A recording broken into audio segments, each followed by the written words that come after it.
Jemaat yang terkasih, selamat pagi dan salam.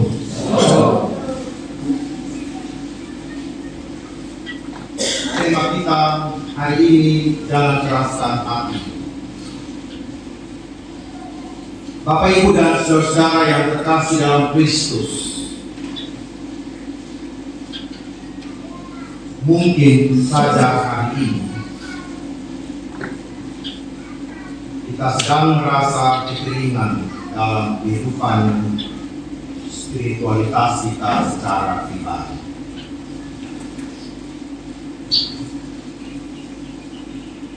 Kita tidak mampu mendefinisikan apa sebenarnya pergumulan yang sedang kita alami. Mungkin hari ini bisa saja kita mengalami hubungan yang kering di dalam tengah-tengah keluarga kita, dalam pekerjaan kita, dalam kehidupan gereja, bahkan dalam hubungan dengan Tuhan. Dan bisa saja hati kita telah membatu. Rasa-rasanya tidak ada lagi nasihat yang bisa kita terima dengan akal, apalagi dengan hati kita. Jangan-jangan kita sedang mengalami kekerasan dalam hati kita.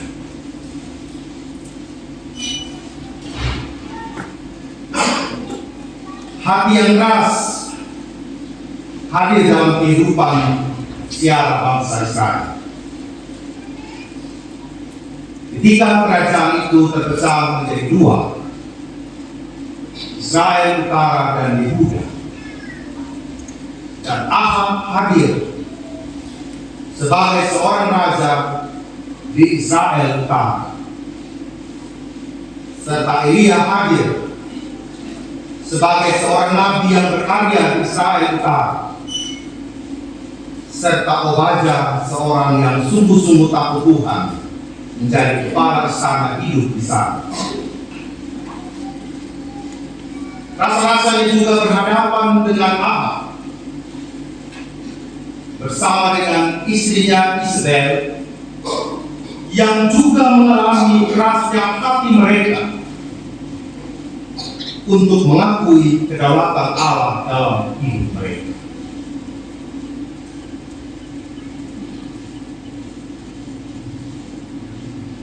Hati mereka begitu keras bahwa mereka tidak mau mengakui kedaulatan Allah, sehingga mereka lebih mengikuti dewa Baal yang menjadi keseimbangan suami istri Raja Ahab dan Isabel, serta tidak menghiraukan bagaimana Nabi Allah datang untuk memperingati mereka.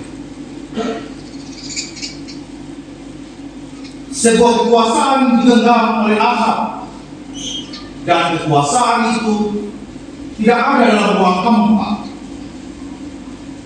ada dalam kehidupan bersama dengan umat Israel, dan itu berdampak bagi mereka.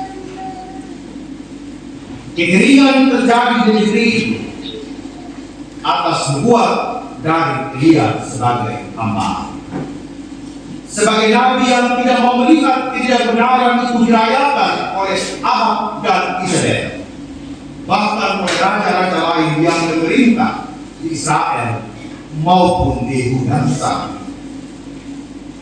Konflik batin terjadi bagaimana seorang nabi harus mengembalakan seluruh kawanan domba Allah di Israel berhadapan dengan kekuasaan yang mungkin tidak mampu ditembus oleh Elia, bahkan oleh Obadya sekalipun sebagai kepala istana.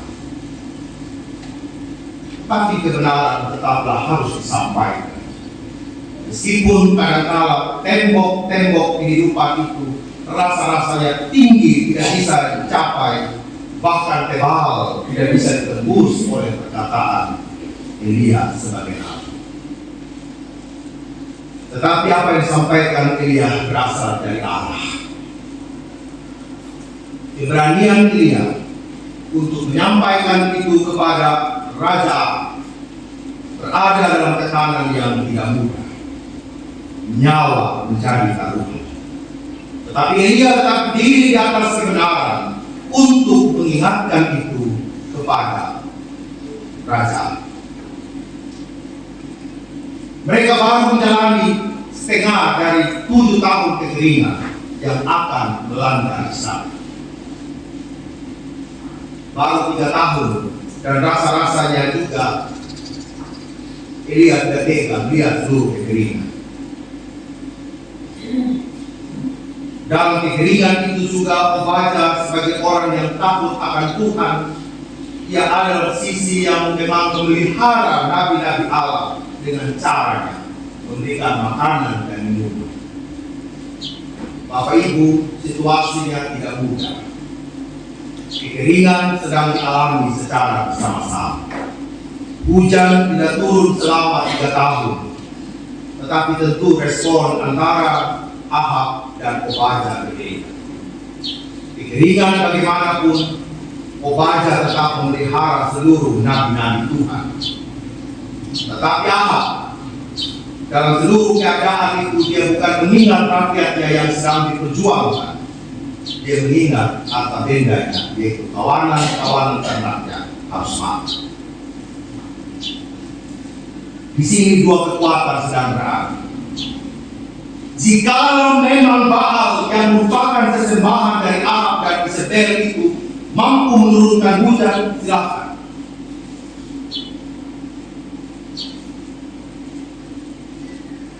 Elia ingin melihat bagaimana kekuatan Baal itu ditunjukkan dalam kehidupan Israel. 3 tahun berlalu, bahkan sampai 7 tahun tidak ada hujan. Bahkan ketika Ahab dan Isabel menyembah kepada Baal bersama dengan dewa-dewa mereka, nabi-nabi Baal pun ada bersama dengan nabi-nabi Tuhan.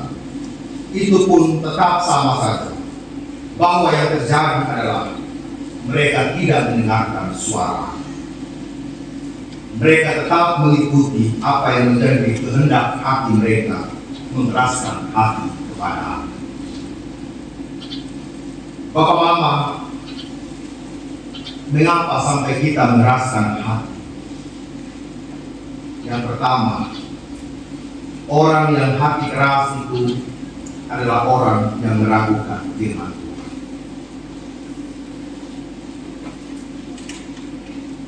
Tidak ada yang masuk. Tidak ada guna ikut PA. Tidak ada guna bersaat teduh. Tidak ada guna apapun yang berhubungan dengan firman Allah. Bagi dia, Baal-Baal yang diciptakan dalam hidupnya itu adalah sebuah kebenaran yang ternyata tidak mendatangkan apa-apa.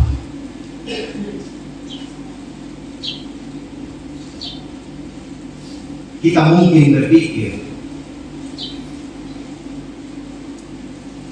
ketika saya mengeraskan hati untuk tidak mendengarkan firman Allah, masalah hidup saya menjadi beres. Tapi kabar hati kita membatu dan tidak menghiraukan apa yang Tuhan kehendaki dalam hidup. Hal yang kedua, hati yang keras tidak mau mendengarkan orang lain. Seolah-olah kebenarannya lah yang paling utama dalam hidup. Siapapun yang menasihati pada hidupnya dia tidak mau mendengarkan lagi.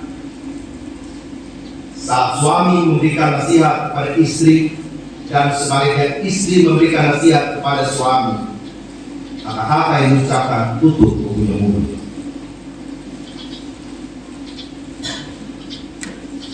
Dan itu adalah tanda-tandanya orang yang keras.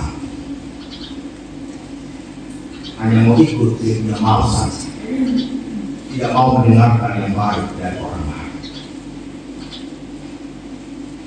Bapak Ibu, ketika kita saling mengingat satukan dengan yang lain, bukan berarti yang mengingatkan itu hidupnya bersih.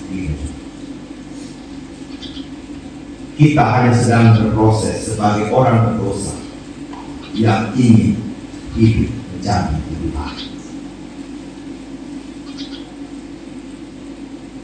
Yang ketiga, hati yang keras adalah hati yang marah kepada orang yang menasihati.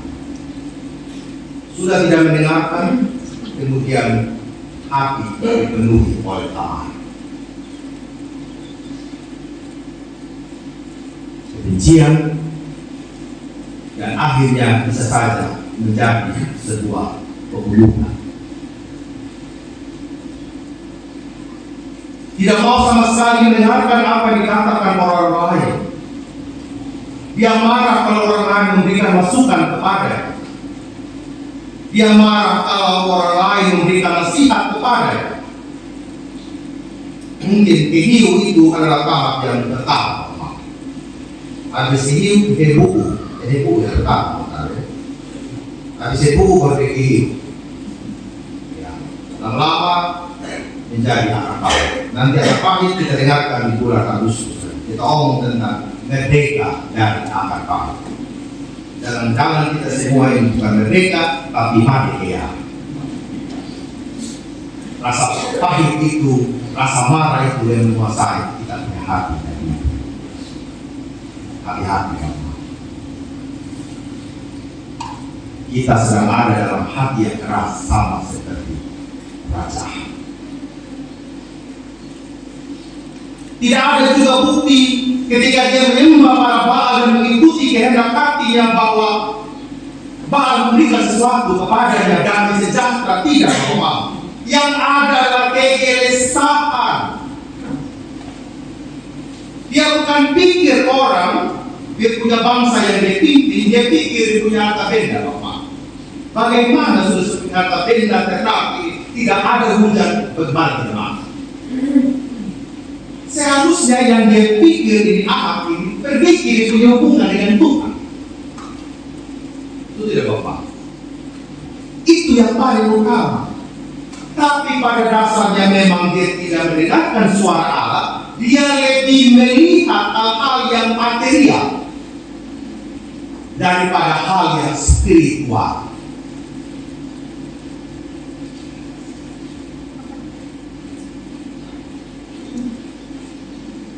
Jangan sampai kita ada dalam posisi raja Ahab.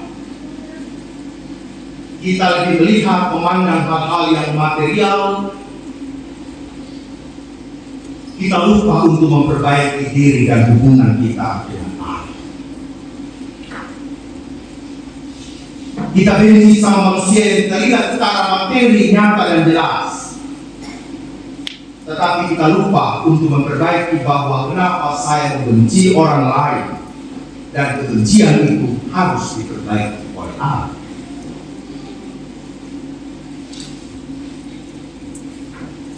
Kemalasan-kemalasan dalam diri kita. Alasan-alasan yang kita buat untuk tidak datang ke gereja. Alasan-alasan yang kita buat untuk menunda PA rumah tangga. Alasan-alasan yang membuat kita malas untuk tidak bekerja. Alasan-alasan bagi kita untuk tergantung kepada minuman-minuman keras. Alasan-alasan kita untuk tidak menyalahkan orang lain. Seharusnya itu yang perlu kita perbaiki dan evaluasi. Kenyataan yang tidak bisa dirubah oleh apapun kecuali oleh diri kita sendiri.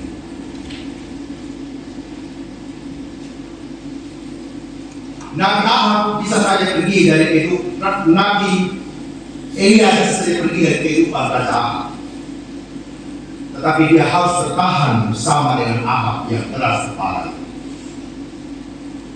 Saya juga percaya bahwa mama di dalam rumah tangga ini kayaknya sudah kelowe hati, sudah ngomong dengan suami, ngomong dengan istri. Tapi kenapa kita bertahan menghadapi kekerasan dari orang lain? Saya percaya karena kita mau membangun kehidupan bersama dengan Allah.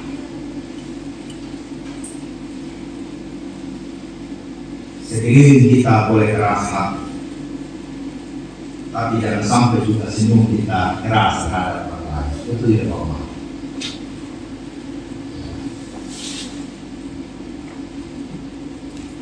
Tetap harus tersenyum, tetap harus mengampuni, karena kita tidak menyamakan diri dengan kekerasan yang diperbuat oleh orang lain. Kalau orang lain dalam kerja, dia bolos dalam pekerjaannya karena kekerasan hatinya tidak mau mengikuti aturan, jangan kita ikut-ikutan karena saya sudah mau bolos. Ketika orang lain korupsi, kita juga mengatakan saya juga mau korupsi. Ketika orang lain tidak mau bertobat, tidak mau datang gereja, kita juga jangan ikut-ikutan tidak datang gereja. Kita harus siapkan hati, melembutkan hati kepada Tuhan untuk Tuhan berubah spiritualitas. Apalagi ciri-ciri orang yang menolak, tercatat dalam Pulau Bapak, Pulau 12 menolak terbuka atau dibantah. Coba kita baca 2 Korintus 6 ayat yang ke-12.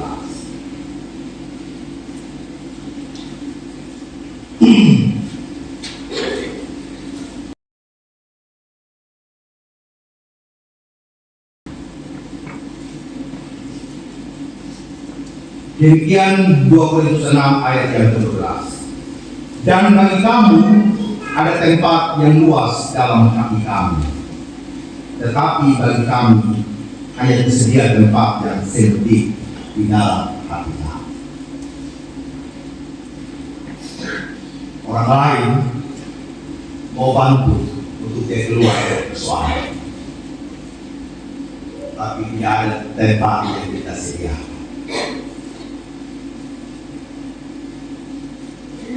Teman-teman gereja, teman-teman jemaat menolong kita untuk sama-sama ayo kita pergi PA. Ayo kita datang ke gereja.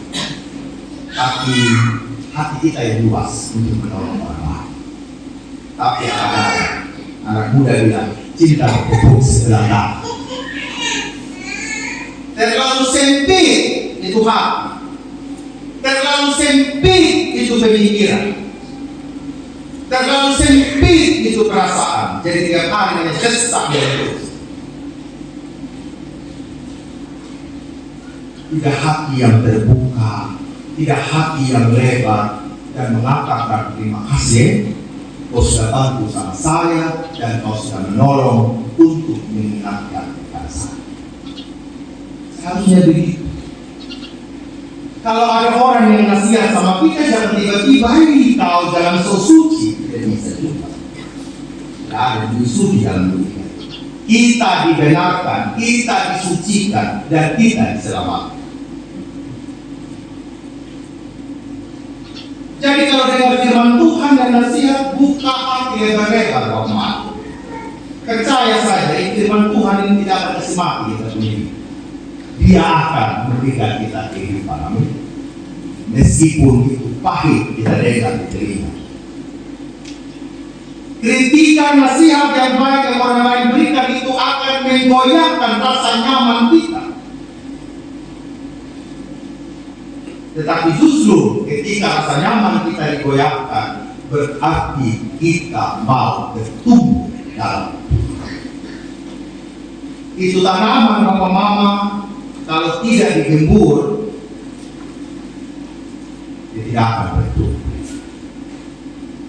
Mesti digembur dulu, dan kalau gembur itu pasti kena dia punya beberapa akar dan pasti terluka.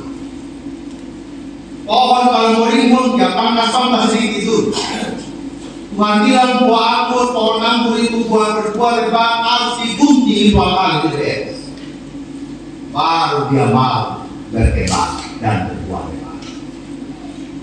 Pertanyaannya, jemaat Manubara, pendeta Manubara, vikaris di Manubara, mahasiswa, majelis di Manubara mau tidak digunting? Mau tidak kita dipotong? Mau tidak kita disinggung? Mau tidak kita dikritik untuk menghasilkan pertumbuhan? Ada dalam pilihan-pilihan itu. Yang kelima, orang yang hati keras itu tidak peduli pada orang lain. Matius 24 ayat yang ke-12.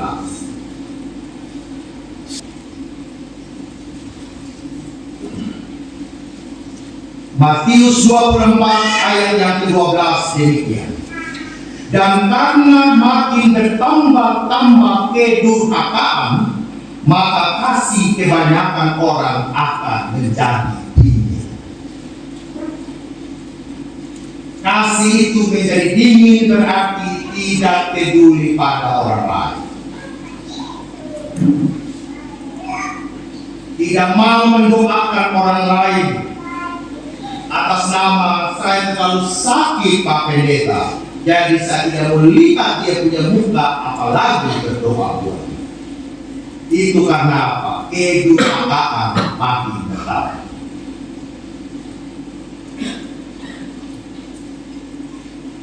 Kedurhakaan makin bertambah. Dikunjungi, didoakan, besok diulang lagi. Sebenarnya itu hati yang tidak mau peduli. Minta dipedulikan, tapi ketika orang memberikan nasihat tidak peduli dengan orang lain dan menganggap semua yang orang lain lakukan itu percuma aja. Karena kedurhakaan itu sudah hidup tubuh subuh di dalam hati, sama seperti aku. Dewa Baal, istrinya Isabel yang datang dalam kehidupan Aki tidak memberikan hal yang positif. Istri yang membawa suami jauh dari Allah, lebih memilih menyembah Baal daripada menyembah Tuhan, lebih mendengarkan nabi Baal daripada mendengarkan nabi-nabi Tuhan. Yang keenam, orang yang keras hati adalah orang yang menolak mengampuni orang lain. Ayatnya itu baca dari Kejadian sampai Wahyu, banyak sekali. Tidak mau saya sudah orang pakai pendeta di ACE dan tidak buka saya bilang itu kalau keso ya orang semua ya kan bapak betul ya, saya mengampuni dia kepada saja orang itu punya sendiri ngomong toh, itu punya mama sendiri yang ngomong. Iyalah orang lah. Kalau punya mama bukan orang, itu punya orang. Tapi ada yang ngomong begitu Bapak. Dan saya heran juga itu dia punya hati, dia punya pikiran, kalian pasal bilang. Nggak nyambung ya, saudara bela kan ya. Nah, di sini mami menolak mengampuni orang lain. Saudara nyambung antara pikiran dan hati.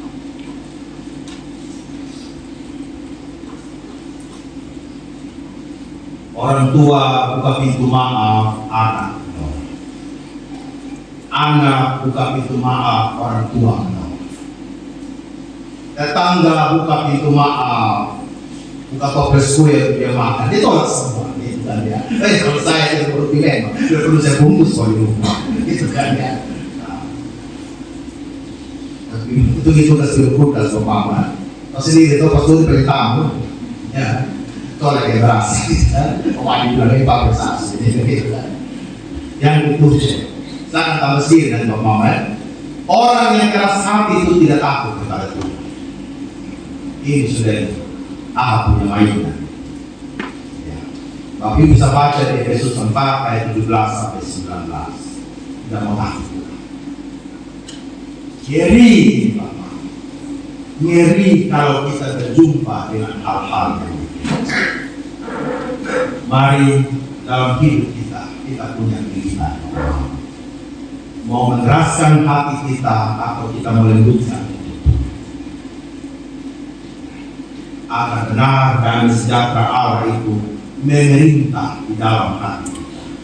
Sebagai penutup kita baca Amsal 40 ayat yang 20. Amsal 40 ayat yang ke-23. Amsal 4 ayat yang ke-23. Sorry.